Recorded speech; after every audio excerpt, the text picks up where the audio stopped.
Halo teman-teman, aku Anissa dan saat ini kita akan berbicara terkait HAM di ruang digital. Setiap hari kita hidup di dua dunia, yaitu dunia nyata dan juga dunia digital. Apapun yang kita ketik, bagikan, atau suarakan di internet sesungguhnya dilindungi sebagai hak asasi di ruang digital. Tapi sebelum itu, apa sih hak asasi manusia? HAM menurut John Locke adalah hak-hak kodrati yang diberikan oleh alam atau Tuhan. Maksudnya, HAM merupakan hak yang sudah melekat pada setiap individu, bahkan saat kita dalam kandungan sekalipun.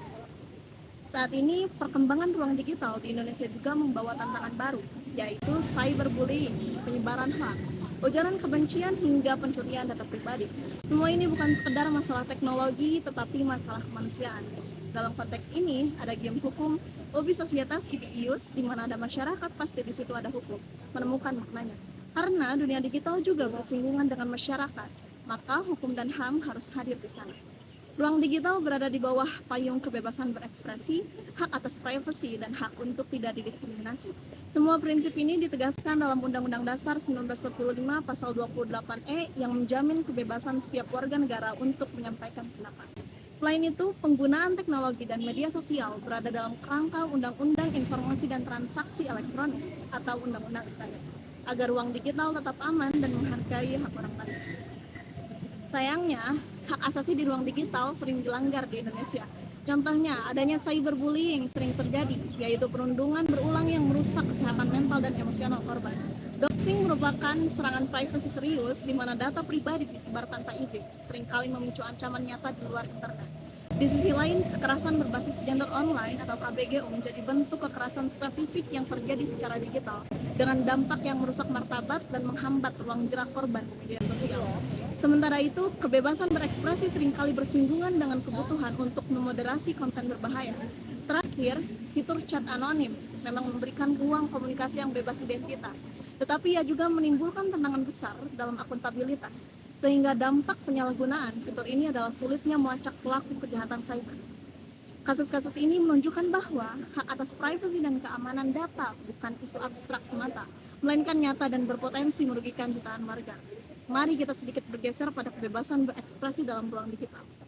Indonesia adalah negara demokratis yang bertumpu pada partisipasi publik. Demokrasi hanya dapat hidup jika warganya bersuara tanpa rasa takut, termasuk melalui media sosial. Kebebasan digital mendorong transparansi, membuka ruang kritik, dan memperkuat hubungan antara negara dan masyarakat. Disinilah ada gium hukum kedua relevan, yaitu fiat justitia ruat caelum, keadilan harus ditegakkan walau langit runtuh sekalipun.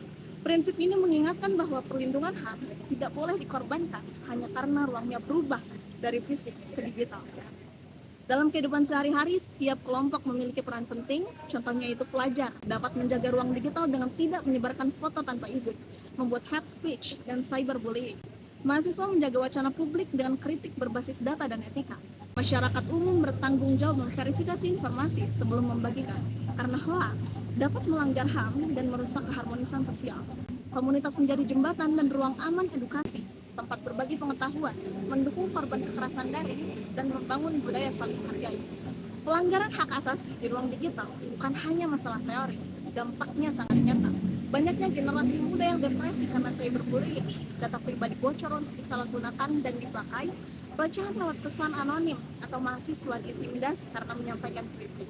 Kasus-kasus ini mengingatkan kita pada adagium nullum crimen nulla poena sine lege. Tidak ada kejahatan dan tidak ada hukuman tanpa aturan hukum. Artinya, setiap pelanggaran harus diproses berdasarkan hukum yang adil, sehingga korban terlindungi dan pelaku bertanggung jawab. Negara memiliki kewajiban untuk menghormati, melindungi, dan memenuhi hak asasi di ruang digital warga. Namun, perlindungan HAM tidak hanya menjadi tugas negara. Setiap individu juga bertanggung jawab menciptakan ruang digital yang aman, terbuka, dan saling menghormati. HAM bukan hanya tentang hak kita, tetapi juga tentang bagaimana kita memperlakukan orang lain. Pada akhirnya, kebebasan digital adalah hak asasi dan ruang digital adalah ruang bersama.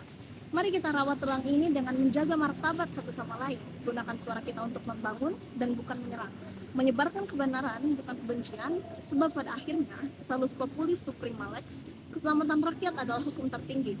Ketika kita menjaga hak orang lain, kita sedang menjaga masa depan bangsa.